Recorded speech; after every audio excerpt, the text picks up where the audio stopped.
Top 10 secrets Meghan Markle kept from the royal family.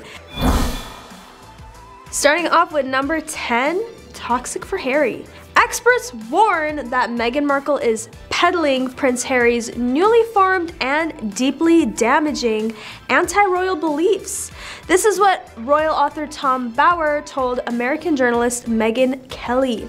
He began by calling the American very clever and went on to say, "Don't think for a second that she's not convincing quite a lot of people, especially in America, Africa, the Caribbean, and elsewhere, that somehow she was given to the wild animals." Naturally, that is not the case at all. Mr. Bower also questioned the "they" in Meghan Markle's claims that she was fed to the wolves, asking who is they? Throughout the course of his interview, who actually put them in the hands of the wild? Who in fact was unwilling to speak the truth on their behalf? Ms. Kelly intervened at this point in the conversation, claiming that she believes that they've already telegraphed they is the royal family.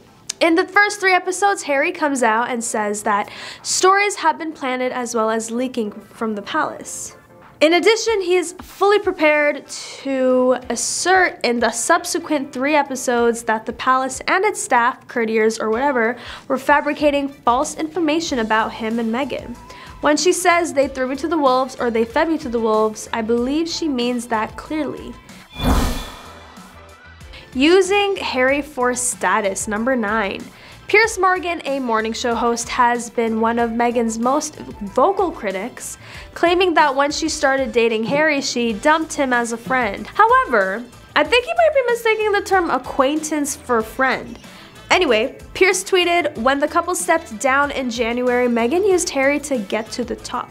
People say that I'm being too harsh on Meghan Markle, but she has broken up with her parents, the majority of her old friends, her family, and the royal family. She has also broken up Harry and William. I am done arguing. He also referred to them as a pair of repulsive, deluded, narcissistic tools. When healthcare workers worldwide are risking their lives at work, can you imagine thinking that anyone cares about their hurt little egos? He tweeted. What a pair of repugnant, deluded, narcissistic tools, following their announcement that there would be no further corroboration and 0 engagement between them and the 4 UK tabloids.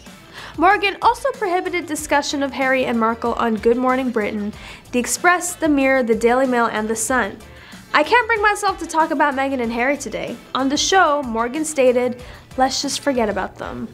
I feel like Piers is just a little obsessed with them, and that's his only, you know what? I don't know what else to say. He's obsessed.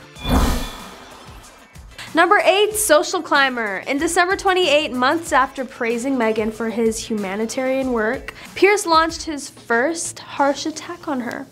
In essence, he stated that Meghan married for fame.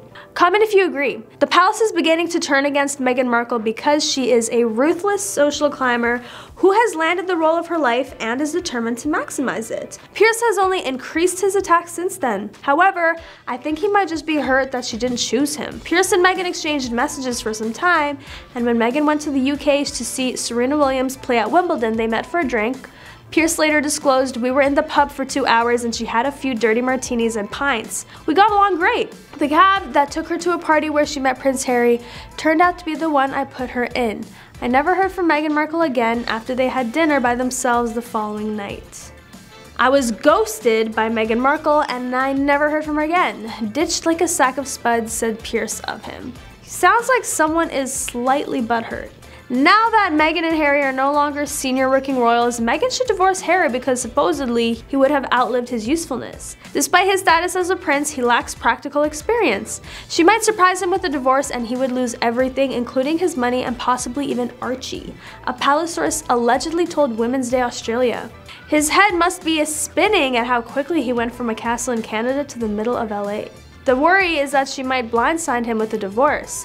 The issue of Women's Day Australia also suggested that Meghan's alleged real scheming may not end happily for Prince Harry. Number 7, using Harry for money. Plenty of networks around the world aired Meghan and Harry's engagement interview. When Britain's Sky News streamed it live, the comments from viewers started rolling in, and not all of them wished the couple well. In fact, among the congratulations and the racist trolling and the accusations that Meghan was acting during the interview were plenty of jabs accusing Meghan of being in it for the money. She sees British pound signs, wrote one commenter. She won the lottery, wrote another. When she collects that money, she won't give a crap anymore. When Meghan and Harry announced their new foundation's name and details, according to the Daily Mail, they hadn't yet finalized registering their website, and someone else snapped it up, and that person did something terrible to it. Speaking to the Telegraph, the Sussexes shared a few details about the foundation. Before Sussex Royal came the idea of arch, the Greek word meaning the source of action.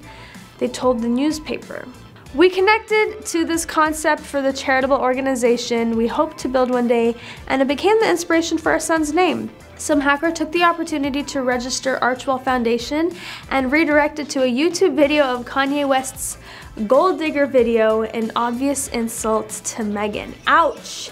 Of course, now it's fixed, but it's kind of sad that someone would take something that's focusing on positive change and turn it into an embarrassing joke. Number 6, commercializing the royals. Meghan's critics love to emphasize over and over that she was a nobody before marrying Harry, a not so subtle way of interjecting classist and racist overtones as to why she doesn't belong in the royal family. Never mind that Meghan was a self-made millionaire who did charitable work before Harry, something that another royal bride, Kate Middleton, cannot claim. So author Tom Bower went on British TV and said that Meghan had no status outside the royal family, and marrying Harry had enabled her to commercialize her royal ties. Number 5, isolated Harry from his family. A magazine or tabloid can just whip up something out of nowhere whenever they need a story, and boom, a rumor is born. Here's one from Women's Day in which a palace source supposedly said that Meghan orchestrated the move to LA to live that Hollywood celeb life, exploiting not just Harry but also Archie. You can't tell me that this wasn't her plan all along to bring her boys to America so she could live the celebrity life she'd always dreamed of, the source claimed. It all makes sense now why she was so uninterested in getting a British visa and was against giving Archie a royal title. But the scary thing is she now has Harry right where she wants him, isolated from his family in a country where she holds all the cards in terms of legal rights. On to number 4, the Docu Series. Since the backlash from the interview didn't seem to do anything to Harry and Meghan, it was followed by this tell-all Docu Series that dives into the personal lives of the couple and their experiences at the royal castle, which they felt was mandatory to share with the rest of the world.